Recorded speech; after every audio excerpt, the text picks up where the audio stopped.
Afghanistan falls to the Taliban in the worst foreign policy debacle for the United States since America's withdrawal from Vietnam. I'm Ben Shapiro. This is The Ben Shapiro Show.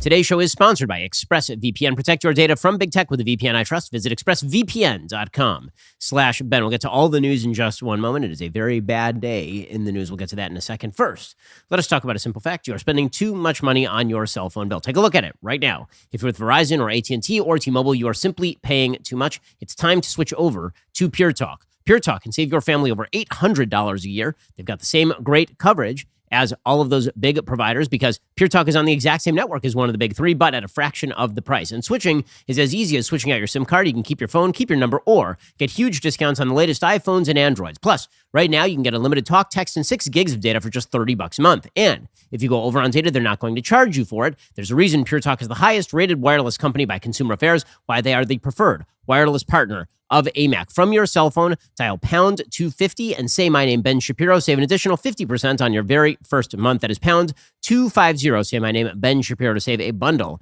on your cell phone coverage. And again, you're going to get the same exact great coverage as one of the big providers, except at a fraction of the price. Go check them out right now. Dial pound 250. Say my name, Ben Shapiro, to save an additional 50% off your very first month of coverage at Pure Talk USA. Alrighty, well, obviously the big news of the day and of the year, and frankly of the last 20 years, is the Taliban is now in charge of Afghanistan again because Joe Biden decided it would be a wonderful, wonderful idea to simply leave with no plan, with no actual transition, with no support for the people who are still there. And so what we have on our hands is a full-scale disaster area. Now remember, it was just 1 month ago that Joe Biden was saying that don't worry, it's not going to be like Saigon. It's not going to be like the United States leaving Vietnam with helicopters taking off from roofs and the Viet Cong simply rushing in and killing everybody they don't like. It's not going to be anything like that. It'll be orderly. After all, there's a big Afghan army, and we've been arming them and supporting them. Here was Joe Biden saying what is now, in retrospect, the dumbest thing he possibly could have said 1 month ago. Do you see any parallels between this withdrawal and what happened in Vietnam with some people feeling... None whatsoever. Zero. What you had entire brigades breaking through the gates of our embassy. 6, if I'm not mistaken. The Taliban is not the North Vietnamese army. They're not remotely comparable in terms of capability. There's going to be no circumstance where you see people being lifted off the roof of a embassy of the United States from Afghanistan. It is not at all comparable. This dunderheaded fool, this unbelievable coward, all of that was a lie. That was a lie. And it was perfectly obvious it was a lie at the time. Here's the thing. They're still lying in real time. The Secretary of State, Antony Blinken, he was asked on Sunday whether this was like Saigon. And here is what he had to say. President Biden said that under no circumstance, and that was his word, those were his words, under no circumstance were the U.S. personnel, embassy personnel, be airlifted out of Kabul in a replay of the scenes that we saw in Saigon in 1975. So isn't that exactly what we're seeing now? I mean, even the images are evocative of what happened in Vietnam. Let's take a step back. This is manifestly not Saigon. The fact of the matter is this. We went to Afghanistan 20 years ago with one mission in mind, and that was to deal with the people who attacked us on 9/11. And that mission has been successful. Okay, this is insane. It's exactly like Saigon. By the way, it's not like Saigon. Let me just show you a picture of Saigon and a picture of what happened the other day. These are side by side. Okay, so on your left-hand side, you'll see Saigon. You have people attempting to escape, attempting to climb onto U.S. helicopters to get out of the way before the Viet Cong rushed in and killed everybody. And on the right, that is an American ferry helicopter that is taking off from the top of the United States Embassy, trying to evacuate people from the top. Nothing like it. Nothing. You see no resemblances? None? Weird, because they look really exactly the same. Like exactly the same. And by the way, you have the Taliban taking full control of the presidential palace in Kabul in scenes reminiscent of Vietnam circa 1975. Here was some of that footage. What you are looking at right now is Taliban fighters inside the presidential palace. Taliban fighters placing their guns on the desks, sitting behind the desk of, we assume that is the desk of the Afghan president. A fairly stunning turnaround of events in Kabul. Okay, remember, last week, the Biden administration said it would be somewhere between 30 and 90 days before the Taliban even had the capacity to take over Kabul. It took about 30 to 90 hours for them to actually do it. 30 to 90 hours. CNN's Kylie Atwood now reporting the American flag at the U.S. Embassy in Kabul has been taken down. She says this marks a final step in the evacuation of the embassy. Kylie says the withdrawal of embassy personnel is happening, quote, incredibly rapidly today, and the process is now expected to conclude by this evening, she says, minus the small number of diplomats who will stay at the Kabul airport for now. By the way, how bad was this? This was so bad and so rushed and such a botched job that the United States left behind billions of dollars in equipment for the Afghan Taliban to simply take over. According to the Agence France-Presse, the United States spent billions supplying the Afghan military with the tools to defeat the Taliban. The rapid capitulation of the armed forces means that weaponry is now fueling the insurgents' astonishing battlefield successes. President Joe Biden said, "We provided our Afghan partners with all the tools. Let me emphasize all the tools." But the Taliban have just been seizing all of the weapons caches. They've picked up Humvees. They've picked up Apache attack helicopters. In the western city of Farah, fighters are patrolling in a car marked with an eagle swooping on a snake, which is the official insignia of the country's intelligence services. The Taliban Blitz has handed the group vehicles, Humvees, small arms and light weapons, as well as ammunition, according to the weapons tracking group Conflict Armament Research. Experts say that such hauls have given the Taliban a massive boost. The weapons will not only help the Taliban march on Kabul, but strengthen its authority in the cities it has already captured. So they just ended up with a bunch of your taxpayer dollars in their hands in the form of actual weaponry. According to the New York Times, Taliban fighters poured into the Afghan capital on Sunday amid scenes of panic and chaos, bringing a swift and shocking close to the Afghan government and the 20-year American era in the country. President Ashraf Ghani of Afghanistan fled the country. A council of Afghan officials, including former President Hamid Karzai, said they would open negotiations with the Taliban over the shape of the insurgency's takeover. By day's end, the insurgents had all but officially sealed their control of the entire country. Hastily arranged American military helicopter flights evacuating the sprawling American embassy compound in Kabul, ferrying American diplomats and the Afghan embassy workers to the Kabul military airport. At the civilian airport next door, Afghans wept as they begged airline workers to put their families on outbound commercial flights, even as most were grounded in favor of military aircraft. There were apparently reports as well that some of the airlines, the civilian airliners, wouldn't let people aboard because they didn't have a COVID test. So they're just going to stay behind and get slaughtered because they didn't have a COVID test.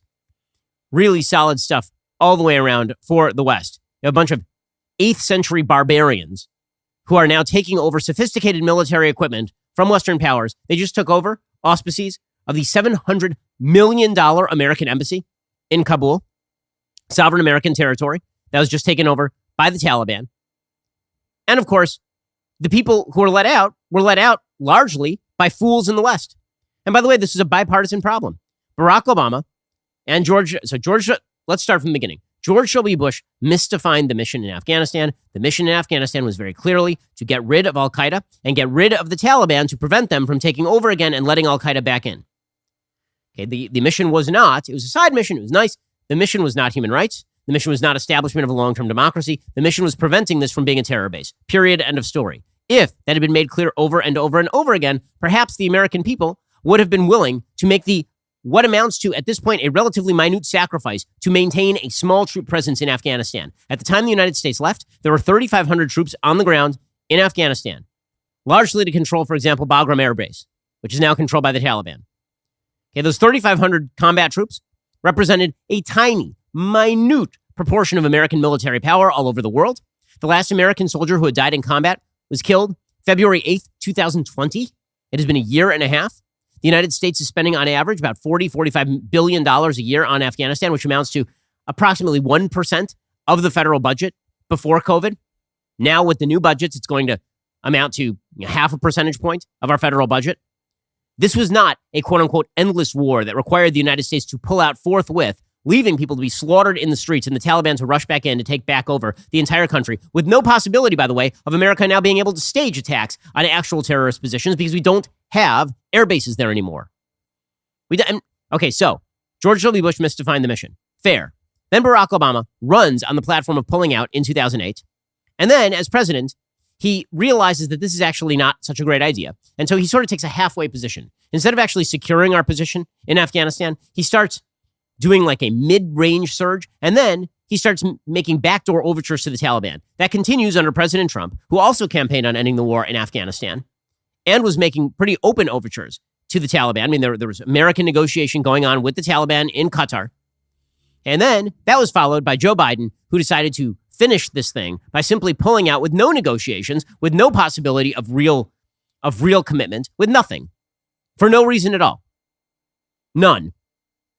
Okay, and the net result is going to be that, look, the American people apparently are willing to go to war, but we are not willing at this point to see these things through, even if it means a minor, and it is, in the scheme of how America's spending goes, in the scheme of America's military commitment, a minor commitment to baseline security in places like Afghanistan. And by the way, that gap will be filled by somebody. Now, what's funny about this is that was Joe Biden's calculation all along. Joe Biden's calculation was, if I pull out, there will be some sort of political boon for me. I don't think that boon is coming. I think the American people are going to be reawakened to the threat that the Taliban represent, and that al-Qaeda represents, and that terrorist states in the Middle East represent, when there is no militating backlash by the United States and or its allies. In the meantime, however, the United States made a bunch of crucial errors. For example, emptying out Gitmo under Barack Obama, negotiating with the Taliban. Okay, here is a Taliban fighter literally saying, oh yeah, by the way, I was in Gitmo for 8 years. The United States released a bunch of the leaders who are currently in charge of the Taliban were released at the behest of the United States. I was in Guantanamo for 8 years.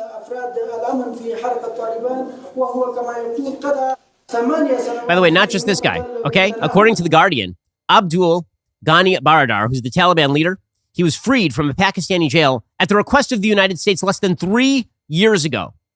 He has now emerged as an undisputed victor of the 20-year war. Baradar is the political chief and the most public face. He was said to be on his way from his office in Doha to Kabul on Sunday evening.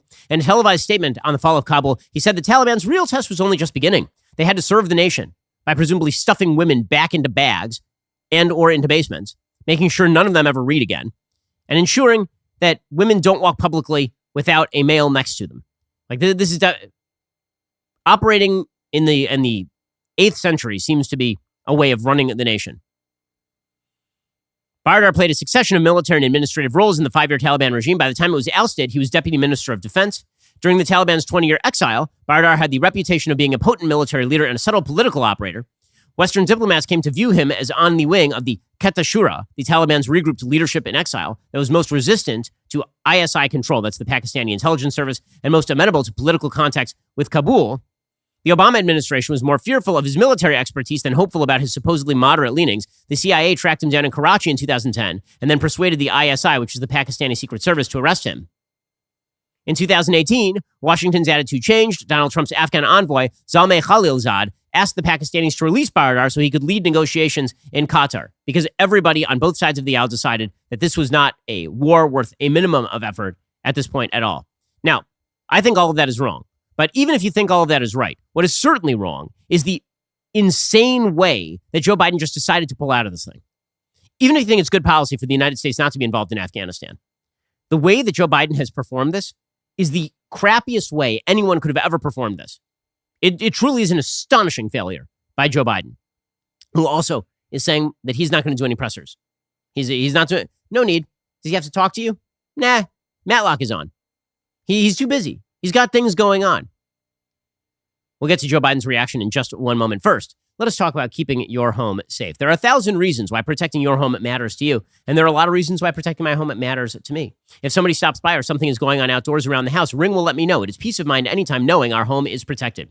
You can protect your home with Ring Alarm. Ring Alarm is a powerful, affordable, whole home security system you can easily install yourself. It works seamlessly with other Ring products in one simple app. For a special offer, go to ring.com/Ben. It is the perfect way to start your Ring experience. Keep an eye on every corner of your house with indoor and outdoor cams. See what's happening right from your phone.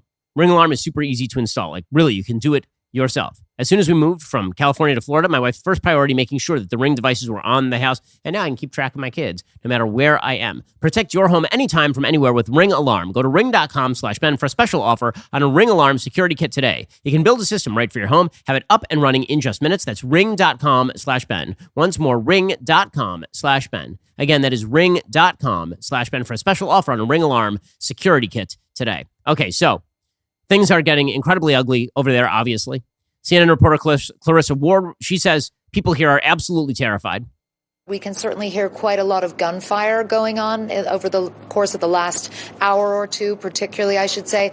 Again, very difficult to know what exactly that gunfire is because you do hear a lot of it in Kabul. But certainly fair to say there's a lot more of it tonight than we're used to hearing. And certainly also fair to say that people here in the capital are utterly petrified and essentially have nowhere to look to now. That, of course, is no shock at all. People are attempting to flee, and the videos are just horrifying. If this was not supposed to be like Saigon, I just have a question. Maybe it's not like Saigon. Maybe it's just World War Z, because these videos look like World War Z. It looks like the zombie invasion is coming, and people are attempting to get on planes. They're climbing up the on-ramps on the planes, and they're just flooding them. There's no organization whatsoever. It's insanity. Here's some of the videos. You can see this. Those are civilian airliners in the background. People flooding onto the tarmac, desperately attempting to get out. People showing up with their families, trying to leave before the Taliban come in and kill everybody who is perceived as a collaborator. That was just some of the video. The evacuations underway at Kabul airport are shocking. Some of the video shows people, it's a lot closer up. You can see people actually climbing up the stairs, and they're just falling off the railings. I mean, it's utter insanity. And Afghans are, of course, being stranded by the thousands, by the hundreds of thousands at this point. None of this should be any sort of shock at all, because it isn't. According to the Wall Street Journal, Rahmat said he was relieved when the Central Intelligence Agency phoned him for an interview and weeks later arranged to shelter him on an Afghan base while the State Department processed his application for a visa to flee Afghanistan. He feared the Taliban were hunting him down for his work spying for the CIA in a remote border area of Afghanistan for almost a decade and lacked the paperwork to apply for a visa. But Rahmat isn't in the clear. The Taliban are advancing on Kabul. Even if he can make it to the capital from his hideout in a province hours away, the Afghan commander of the base has since told him he can't shelter there. I'm very worried, he said in a text message. We are feeling in danger here. Please save our family. Rahmat's story reflects the fears of thousands of Afghans who helped the U.S. during the war and now face a desperate race to leave the country. The Wall Street Journal agreed to only use his first name to protect his safety as best they can. About 18,000 families who have applied for the U.S.'s special immigrant visa remain on the ground in Afghanistan. Okay, this is, as of 2 days ago, 18,000 families remaining on the ground in Afghanistan. No way to get out. Half of those are outside Kabul, in areas either already under Taliban control or likely to fall soon, which now is everything because it's all fallen. In addition, the State Department this month said tens of thousands more Afghans would be eligible for priority treatment under U.S. refugee settlement program. The new criteria applied to Afghans who worked for U.S. contractors, U.S.-funded programs, and U.S.-based media or non-governmental organizations, as well as their families. But how the hell are you going to get them out? The answer is now, you're not. You're not, because you had no orderly transition process. The entire place has been taken over by the barbarians from the 8th century. No one is getting out. Former soldiers, aid workers, others who previously worked in Afghanistan have been inundated with requests from former Afghan colleagues and employees seeking letters of recommendation and help in fleeing the country. This is just obviously horrifying stuff. It's going to get more horrifying, by the way. The footage will eventually emerge of people simply being shot because the Taliban is apparently doing this. The Taliban is simply taking places over and murdering people. The New York Times reporting on what it's like living under the Taliban as they rush into Kunduz. It was his first day as the Taliban-appointed mayor of Kunduz, and Gul Mohammad Elias was on a charm offensive. Last Sunday, the insurgents seized control of the city in northern Afghanistan, which was in shambles after weeks of fighting.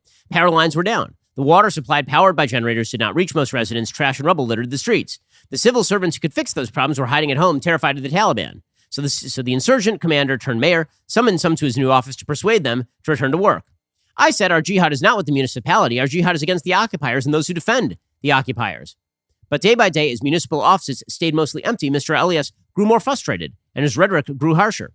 Taliban fighters began going door to door, searching for absentee city workers. Hundreds of armed men set up checkpoints across the city. At the entrance to the regional hospital, a new notice appeared on the wall. Employees must return to work or face punishment from the Taliban. Just a week after the fall of Kunduz, the insurgents are now in effective control of Afghanistan. Now they must function as administrators who can provide basic services to hundreds of thousands of people. In just days, the insurgents, frustrated by their failed efforts to cajole civil servants back to work, began instilling terror, according to residents reached by telephone. I'm afraid. I don't know what will happen and what they will do, said one. We have to smile at them because we are scared, but we are deeply unhappy. 3 days after the Taliban took control in Kunduz, Atakula Omarkeel, a civil servant, received a call from an insurgent fighter telling him to go to his office. The mayor of Kunduz wanted to speak with him. Mr. Omarkeel had been staying home since the retreat of government forces as insurgents flooded into the streets and a sense of unease gripped the battered city. He had experienced a similar moment twice before when the Taliban seized Kunduz in 2015 and 2016. Both times the insurgents were pushed back with help from the American airstrikes. This time, days after the Taliban took control, the entire Afghan army corps charged with reclaiming the city surrendered to the insurgents. They gave them their weapons and they gave them their vehicles. All of the government's vehicles, garbage trucks, and computers were exactly where he had left them before the Taliban took over, and young fighters poured into the city. The only sign of change was blank spaces on the walls, where photos of President Ashraf Ghani had been. Instead, the Taliban's white flags had been hung. Mr. Elias assured the workers they would not be targeted by the Taliban and instructed them to return to work to improve morale. Halfway through the meeting, a shopkeeper pleaded with the Taliban bodyguard to see the mayor. Like hundreds of others, his kiosk had been mostly destroyed by fire during the Taliban's final push. He said shopkeepers wanted the Taliban's promise they could return to the market to collect their things safely. The mayor complied. For the rest of the day, Elias met with other municipal leaders trying to get services restored. There was some progress, but nearly every shop is closed. The shopkeepers are fearing that they will be looted by the Taliban fighters. About 500 Taliban fighters were stationed around the city, manning checkpoints on nearly every street corner. By the end of the week, many residents' fears were being realized at the regional hospitals. Taliban fighters seized a list of employees' phone numbers and home addresses, began calling them, demanding they return to work. One person who had fled to Kabul received a call from a Taliban fighter demanding he return to work. At the hospital, armed Taliban were keeping track of attendance.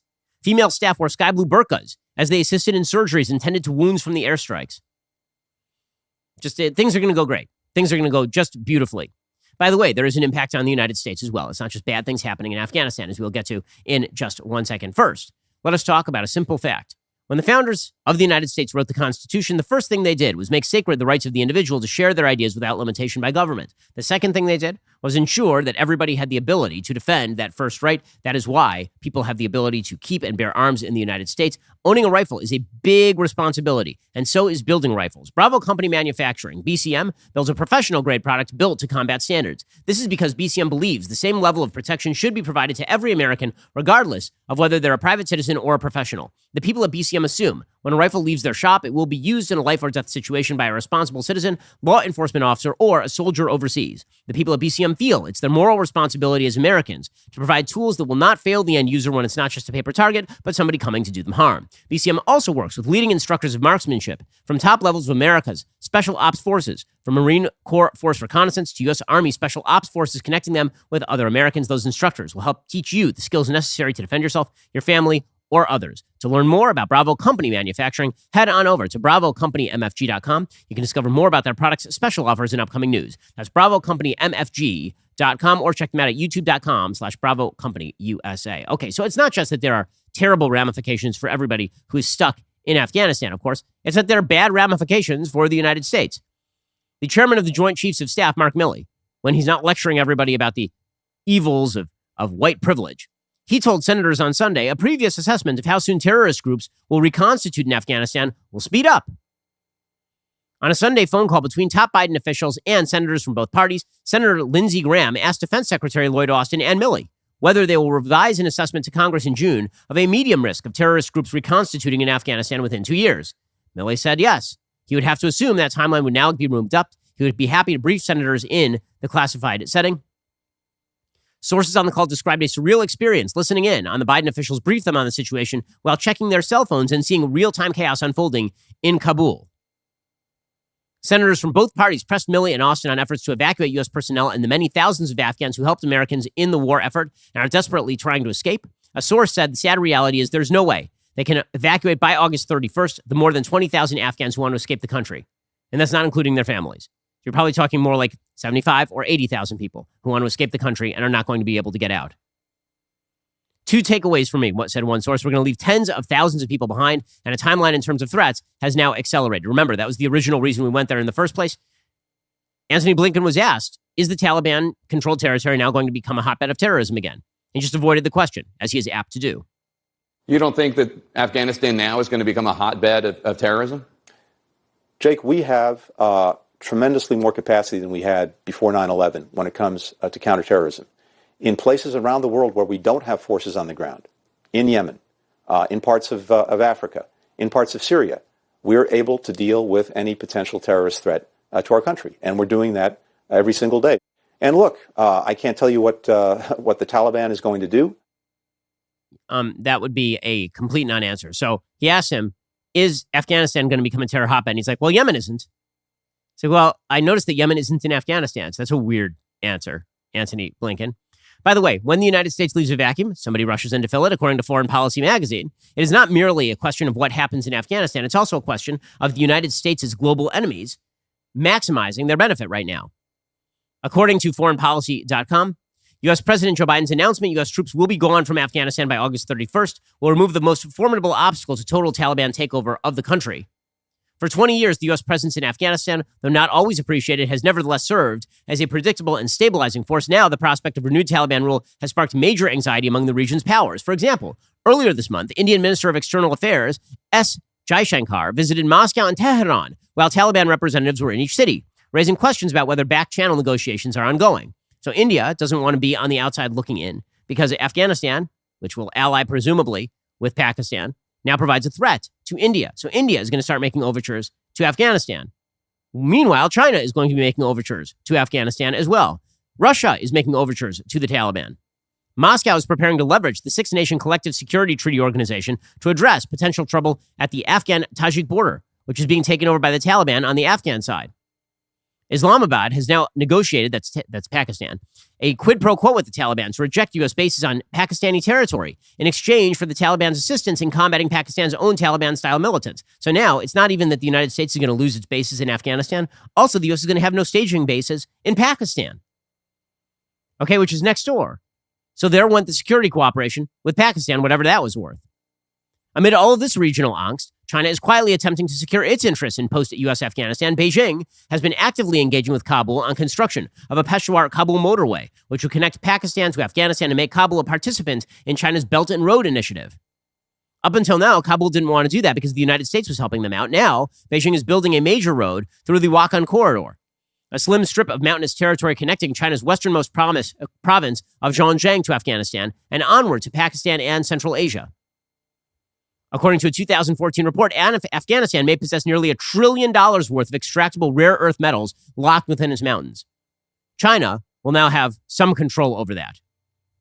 Yes, when the United States leaves a vacuum, bad things happen. Okay, so time to ask a serious question. How did any of this happen? How did this happen in the first place? I gave you a sort of brief history of Afghanistan and the failures of all the administrations prior.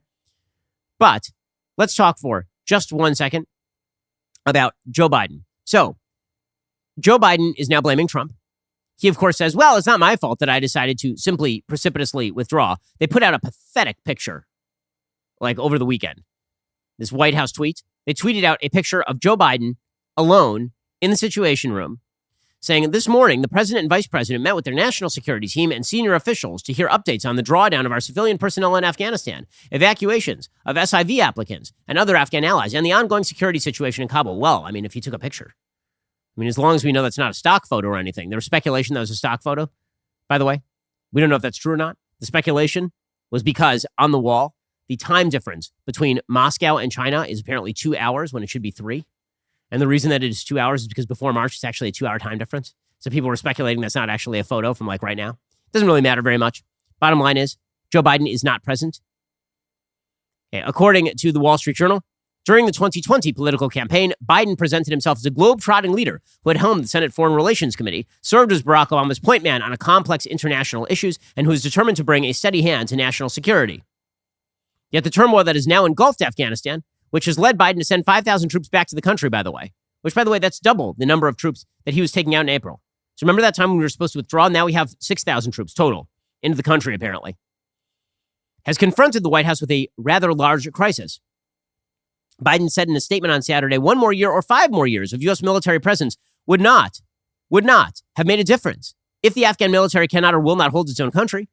And an endless American presence in the middle of another country's civil conflict was not acceptable to me. Well, wait a second. I'm questioning. It wasn't about us being present in the middle of another country's civil conflict. It was, do we have the capacity to back allies in killing terrorists or not? That we do all over the world, by the way. The United States military is present in over 100 countries. This apparently will not be one of them, even though it is now a chief terror target. Meanwhile, by the way, Blinken ramped up the Biden administration's effort to deflect criticism, saying that Trump had allowed the Taliban threat to grow. Okay, so here's the question. Even assuming that's true, even assuming that Trump blew it with regard to the Taliban, you came in and then just handed them the country, along with all of our allies who will now be slaughtered, along with all of our resources, because you decided to precipitously pull out, announce the date, and then just leave.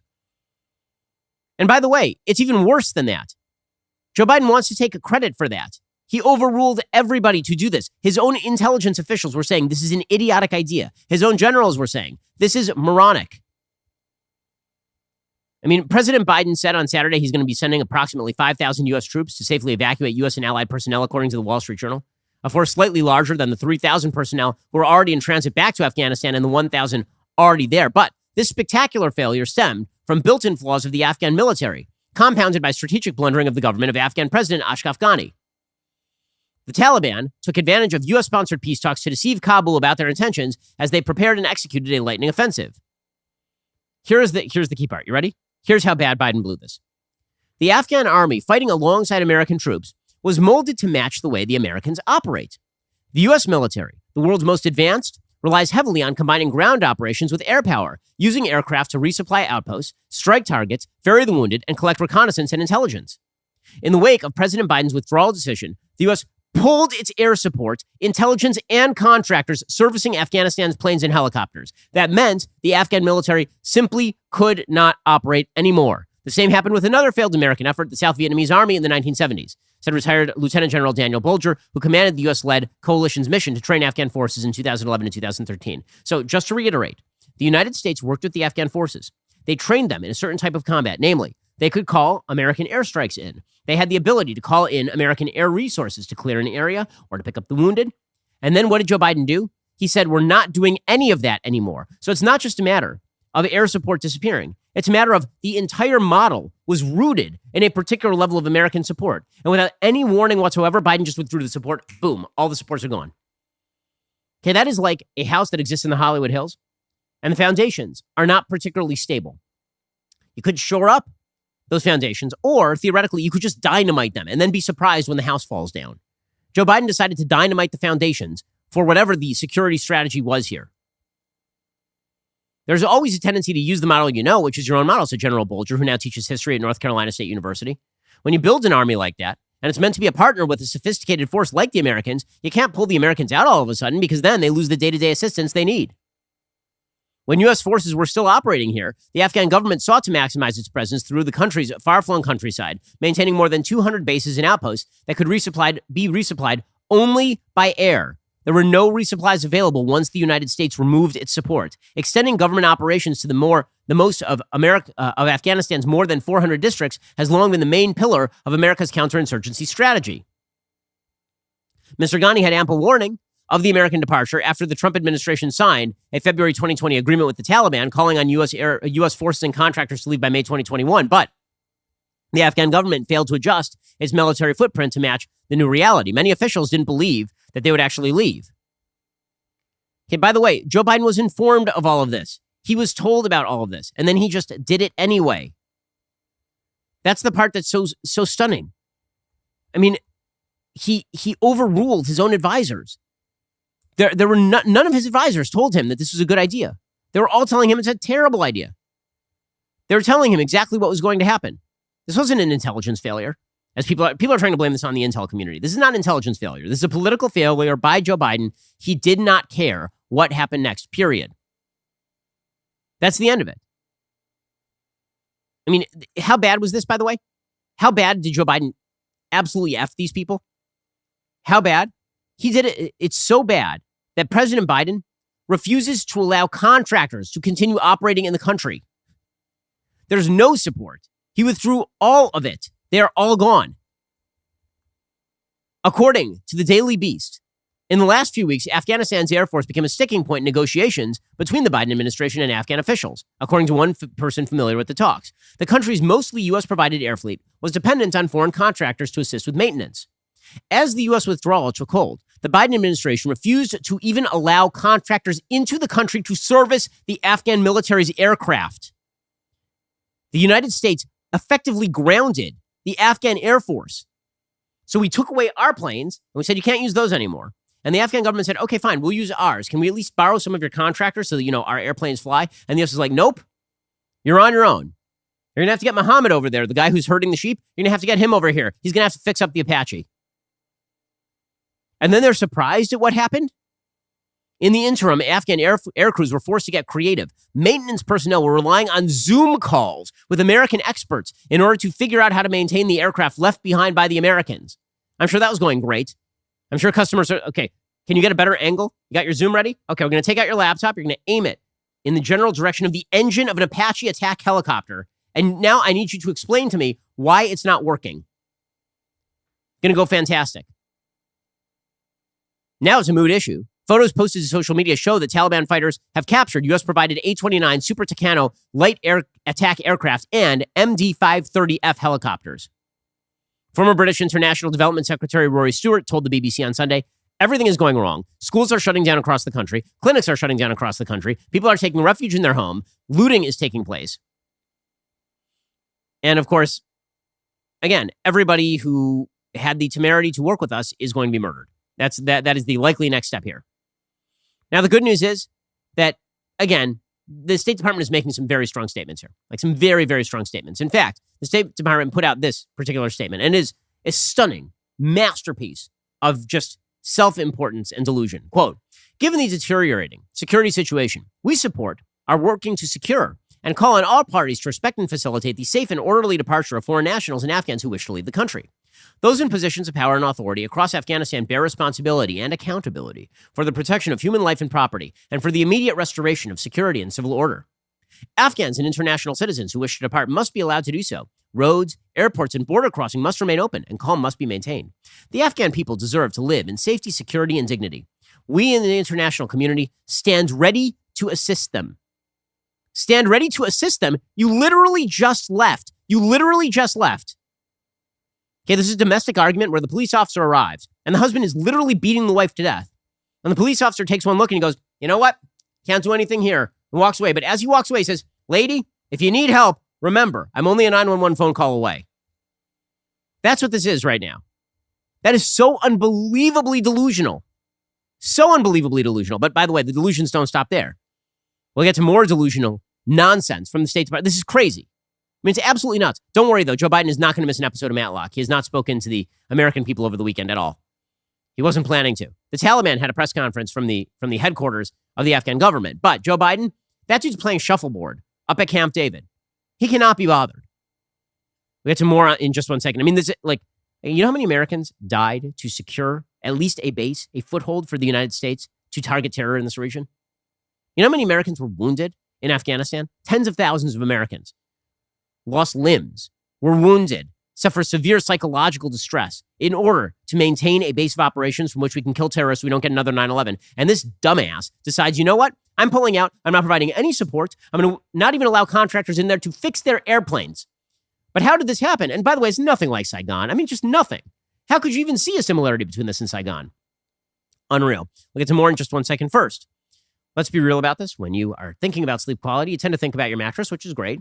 You tend to think about a lot of things in your room. One thing you probably don't think too much about, your sheets. You need an excellent set of sheets. Experience uncompromising comfort with the best-selling 100% organic cotton signature hem sheets from Boll & Branch. Boll & Branch, they make the world's best sheets. The cloud weight super soft sateen weave gets softer with every single wash. It's crafted to the highest standards and attention to detail from sourcing to packaging. It's the perfect balance of weight and breathability to pamper warm or cool sleepers through any season. Give your bed the White House treatment with sheets that 3 presidents have fallen in love with. Boll & Branch is dedicated to quality at every single step. Sheets designed and manufactured for maximum comfort and durability. No cutting corners. There are no middlemen between you and Boll & Branch. You get luxury quality for the fairest price. Honestly, like the only sheets that I now own and use regularly are Boll & Branch sheets. They're just that good. Go check them out right now. To experience an entirely new standard of comfort, visit bollandbranch.com. Get 15% off your first set of sheets with promo code Shapiro. That's BOLL and branch.com. Promo code Shapiro. Go check them out right now. All right, we'll get to more in just one second on this very dark day in American history. First, if you've been searching for a daily morning podcast without an agenda, look no further than The Morning Wire. It's been topping the Apple and Spotify charts since its recent release. It is the only daily news podcast that values your time and the truth. And while we are working overtime to bring you the news you need to know, we need your help to keep the facts trending toward number one. So subscribe and start listening right now to Morning Wire on Apple, Spotify, or wherever you listen to podcasts. Leave a 5-star review if you like what you hear. Other news. If you've been wondering what it's like to sit front row at Candace's new show, Candace, you might just be in luck. if you sign up now as a Daily Wire member with code VIP. You get 25% off your new memberships. Right there, that is a great deal. But also, you're automatically entered for a chance to win a trip for two, you and a guest, to the Daily Wire studios to see Candace live. Not only will you meet Candace, you'll get an inside look at her studio and front row seats to watch her take down leftists live and in action on her talk show, Candace. So, get a great deal on a new Daily Wire membership at dailywire.com/subscribe with code VIP and 25% off, so you can automatically be entered for a chance to win that VIP experience. Hurry, this deal is going away after Wednesday. Act fast. Get your membership discount and a chance to win. That is dailywire.com/subscribe. Get 25% off with code VIP. You're listening to the largest, fastest growing conservative podcast and radio show in the nation.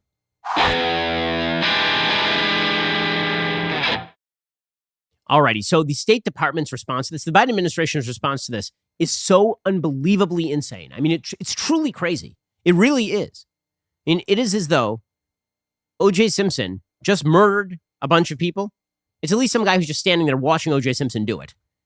It's like, don't worry, guys. I can always, if you need me to step in, I'm right here. Meanwhile, I'm just sitting there having a pina colada, watching O.J. kill his ex-wife. Like, this is pretty much what is happening right now with the United States. The State Department statement where they said that they stand ready to assist in any way is just so crazy. Nancy Pelosi loved it, by the way. Nancy Pelosi actually put out her own statement. She said the president is to be commended for the clarity of purpose of his statement on Afghanistan and his action. The Taliban must know the world is watching its actions. We are concerned about reports regarding the Taliban's brutal treatment of all Afghans, especially women and girls. Oh, really? Oh, really? Are you concerned? Quote, the U.S., the international community, and the Afghan government must do everything we can to protect women and girls from inhumane treatment by the Taliban. As we strive to assist them, we must recognize that their voices are important and respect their culture. Is she addled? I mean, the answer is clearly yes. She's addled. I mean, there is a screw loose. All the lights are not on upstairs. There are marbles missing from the marble jar. I mean, that pinball machine broke long ago. I'm running out of euphemisms for how crazy that statement is. That is so crazy. I mean, what? So we care deeply about the Afghan women and girls. And the Afghan government bears serious responsibility. And I, Nancy Pelosi, will tut-tut the 8th century cavemen about their treatment of women and girls. That's how much we care. We care so much. The international community will hold you responsible by completely leaving and letting those girls get hit with acid in the face for going to school. But Nancy Pelosi cares so deeply about women. She's so much for women's rights that she tweets angrily about things that don't even make any sense. My good, she is a couple of cards shy of a full deck. That lady, wow. Okay, Tony Blinken for his part, the State Department secretary, he says, it's not in our interest to stay after all. Like it or not, there was an agreement that the forces would come out on May 1st. Had we not begun that process, which is what the president did, and the Taliban saw, then we would have been back at war with the Taliban. By the way, from the perspective of our strategic competitors around the world, there's nothing they would like more than to see us in Afghanistan for another 5, 10, 20 years. It's simply not in the national interest. That's insane.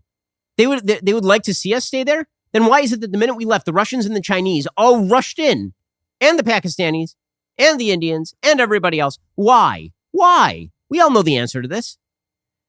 Not in our interest to stay, but our strategic competitors are happy if we stay.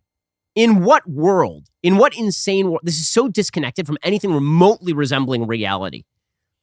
This is what's maddening. What happened here is that a perfectly pure and beautiful idea ran up directly against the brick wall of reality. And the brick wall of reality is winning. It is not a shock. The Biden administration decided to drive, Thelma and Louise style, this car directly over the cliff. And it was fun until gravity applied. Right? The movie, it turns out, didn't end with the car in slow-mo sailing over a gap. It turns out the movie continues, and then the car bursts into flame when it hits the bottom with the two ladies inside. That's the part they don't show in the movie, because it's not heroic. When you burst into flame at the bottom and you die, it means you were a moron. Okay, and what they've done here is moronic on every and it is not only intellectually moronic. It is politically moronic. It is, in terms of foreign policy, immoral. Right? Tony Blinken, I love these kind of statements. He then says, you know what? But here's the thing. We will not legitimize their government. If they don't do what we want them to do, we won't give them legitimacy. You literally handed them the country. We won't legitimize their government. Well, if you don't invite them to your Georgetown cocktail party, I'm sure the Taliban are going to be super pissed. If they can't get a nice Manhattan, they'll probably just cry themselves to sleep with their AK-47s and the Apache attack helicopters you just gave them. Probably they will weep into their beer over not being able to eat caviar with Anthony Blinken. Here's Blinken saying, we're not going to legitimize their government. We wouldn't do that. We're not, no, they are illegitimate. You, sir, are illegitimate. What in the world? Illegitimate. The guy's like, again, I go back to the OJ thing. It's like OJ's like stabbing his ex-wife, and the guy's like, sir, you seem unpleasant to me. What you're doing is quite illegitimate, and I insist that you stop. Yes, this is working out well. Here's Anthony Blinken. A future Afghan government that upholds the basic rights of its people and that doesn't harbor terrorists is a government we can work with and recognize. Conversely, a government that doesn't do that, that doesn't uphold the basic rights of its people, including women and girls, that harbors terrorist groups that have designs on the United States or allies and partners, certainly that's not going to happen. Oh, man, we won't be happy with you. We won't be. By the way, the agreement that you insisted on keeping also had requirements of the Taliban. Like, don't invade the entire country. You know what they didn't do? Listen to any of that. And then you say that you're abiding by those agreements. Whatever agreement Trump made was also contingent on Taliban performance of their end. You didn't care. You've said you didn't care. You've said if they violate the agreement, you wouldn't do anything, and you didn't. By the way, here's the good news. President Biden is expected to address the nation, according to CNN. Not like there's anything going on in the world. He's busy. He's a busy guy. He's at Camp David, cutting his toenails and making sure that he eats his cream of wheat in the proper measure. The man needs his can of Ensure every morning. He doesn't have time for you and your petty worries about, the destruction of an entire nation because we failed to keep any sort of basic level of moral or foreign policy commitment. He's a busy, busy man. That's all. Alrighty. We'll be back here later today with much, much more. In the meantime, go check out the Michael Knowles Show. That is available right now. I'm Ben Shapiro. This is The Ben Shapiro Show. If you enjoyed this episode, don't forget to subscribe. And if you want to help spread the word, please give us a 5-star review and tell your friends to subscribe too. We're available on Apple Podcasts, Spotify, and wherever you listen to podcasts. Also, be sure to check out the other Daily Wire podcasts, including The Andrew Klavan Show, The Michael Knowles Show, and The Matt Walsh Show. Thanks for listening. The Ben Shapiro Show is produced by Elliot Feld. Executive producer, Jeremy Boring. Our supervising producer is Mathis Glover. Production manager, Pavel Wydowski. Associate producer, Bradford Carrington. Post-producer, Justin Barber. The show is edited by Adam Sayevitz. Audio is mixed by Mike Coromina. Hair and makeup is by Fabiola Cristina. Production assistant, Jessica Kranz. The Ben Shapiro Show is a Daily Wire production. Copyright, Daily Wire 2021. As the Taliban takes over Afghanistan, the Department of Homeland Security insists that the real terrorists are American conservatives. Check it out on The Michael Knowles Show.